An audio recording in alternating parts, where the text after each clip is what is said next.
Rockstar's multiplayer system might be the biggest upgrade that Grand Theft Auto Online has ever seen. Up to 96 players flowing in and out of events with no lobbies, no loading screens, and no interruptions. At least that's the rumor, and there's a 4-year-old patent that actually backs it up. Welcome to the first weekly Vice City Brief, where I'm going to be breaking down every GTA 6 story worth talking about in the last 7 days, so you don't have to spend hours scrolling through half-baked thumbnails. Today, we've got a wild multiplayer rumor, a music cameo that might not be what it seems, and some exciting channel updates, so stick around. I'm Sav, this ain't your average YouTube clickbait. Let's dive into some news.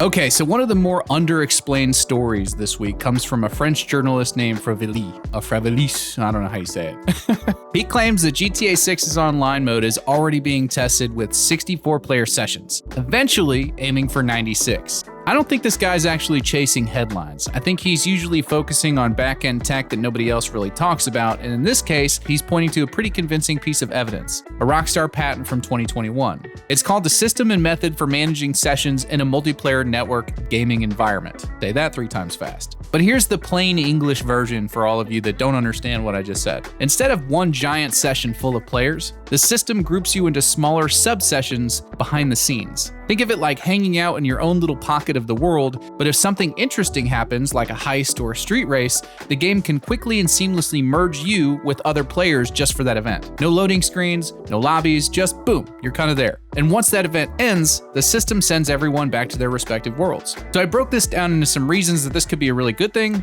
and some things that could go terribly wrong. So let's start with the good stuff. For one, you're not always getting yanked into a separate lobby every time something kicks off. If there's a robbery, a car chase, or whatever, you just kind of get pulled in seamlessly. You don't have to sit in some loading screen. Rockstar also doesn't need to shove 96 players into the same city block, or even if it's 64 or 32 for that matter. It'll be more spread out, it'll feel more organic. And because players would be grouped dynamically, it would also cut down a lot on griefing, which I know everybody would absolutely love. Now let's look at the flip side of that coin. What if it goes wrong? So the system is complex. If anything breaks, syncing, merging, timing, we could be looking at some pretty serious bugs or crashes, maybe even full-on server meltdowns, and the whole thing goes out of service for days on end like it did back in the GTA Online launch. And as far as like RP and modded servers go, if they really are trying to integrate something like that into the vanilla experience, this could complicate things. Keeping custom environments tight might be a lot harder with all that dynamic matchmaking going on. And look, we still haven't seen this in action. On paper, it sounds fantastic. In reality,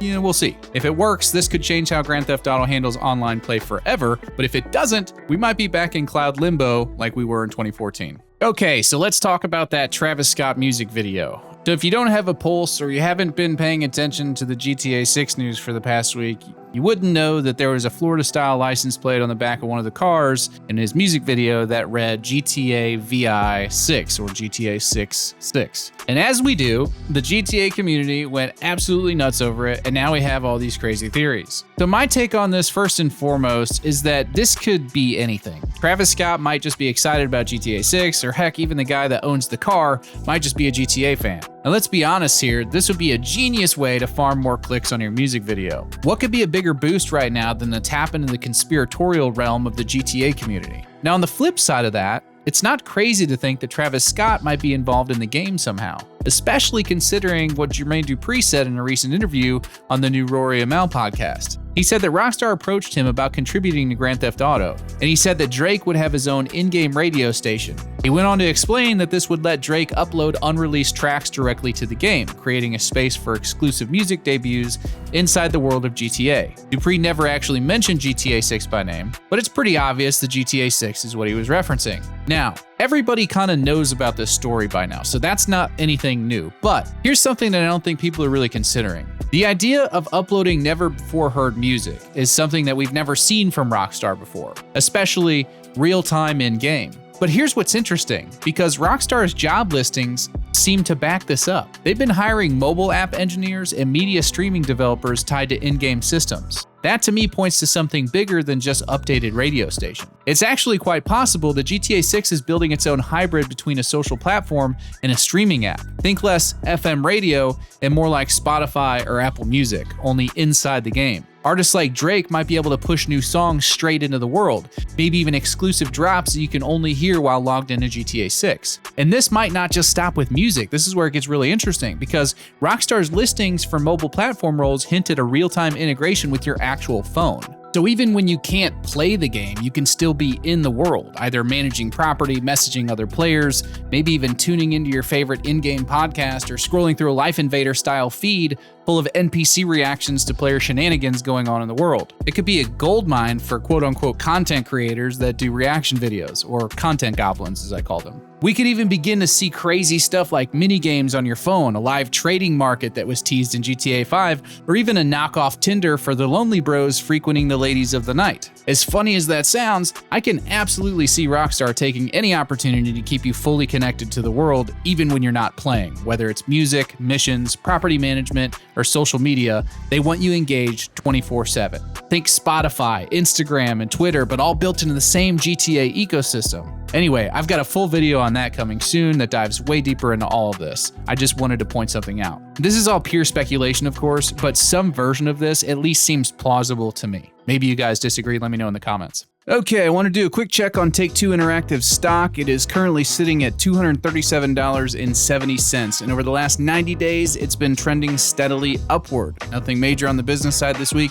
but we are keeping an eye on it just in case anything big shifts behind the scenes. Now for the local channel update. Friday's video is going to be a big one. I'm digging into some of the dirtier little secrets behind Rockstar's acquisition of 5M, stuff that nobody else is talking about, and what that move actually means for the future of GTA 6 and GTA 6 Online. There's way more going on behind the curtains than people realize, and we're breaking it all down on Friday. I haven't quite gotten to the point of starting a Sav Needs a Good Camera for YouTube fund, but if anyone does want to support the channel directly, you can join the membership program. We've got early access stuff, bonus content, and a lot more coming soon, and I'm going to be doing a lot of my live streams for members only as well. Also, the Discord is wide open. That's where all the deeper GTA 6 discussion is happening and where I drop updates before anywhere else. Links are below. Well, that's it for today's show, guys. Thanks for watching. This has been the weekly Vice City Brief. I'm going to be doing this every Tuesday or Wednesday. I haven't decided on that yet. You guys let me know what you prefer. Greenheart Goons, you know what to do. Everybody else, I will see you guys on Friday.